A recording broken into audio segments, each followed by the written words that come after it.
کسی کا ظرف دیکھنا ہو تو اسے عزت دو، فطرت دیکھنی ہو تو اسے آزادی دو، نیت دیکھنی ہو تو اسے قرض دو، صبر دیکھنا ہو تو اس پر تنقید کر کے دیکھ لو، خلوص دیکھنا ہو تو اس سے مشورہ کر لو۔ حضرت علی نے فرمایا، تم شفارش کے ذریعے اپنے مومن بھائی کے ساتھ نیکی اور بھلائی کر سکتے ہو۔ بہترین عورت وہ ہے جس میں بیوی بننے کی تمام صفتیں موجود ہو اور وہ اپنے شوہر کی آمدنی سے بڑھ کر خرچہ نہ کرے۔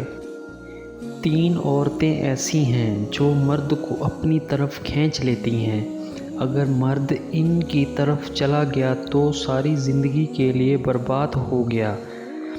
بے نمازی عورت اور زیادہ ہنسنے والی عورت اور اپنے آپ پر غرور کرنے والی عورت۔ کیا میں تمہیں ایسے خزانے سے مطالعہ نہ کروں جو سب سے اچھا ہے؟ سن لو گے وہ نیک عورت ہے۔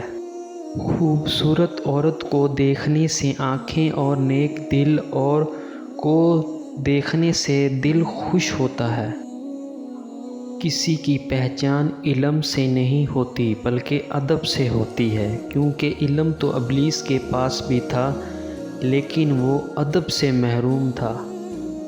کسی من پسند شخص سے گفتگو میں آپ کو مجموعی گفتگو یاد نہیں رہتا، یاد رہتے ہیں تو بس احساسات۔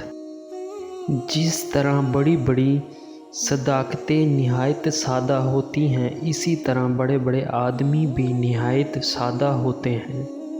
اگر انسان یہ سمجھ لے کہ کوئی چیز مستقل نہیں ہے، پھر نہ تو وہ اچھی قسمت پر زیادہ خوش ہوگا اور نہ ہی اپنی بری قسمت پر غمزدہ ہوگا۔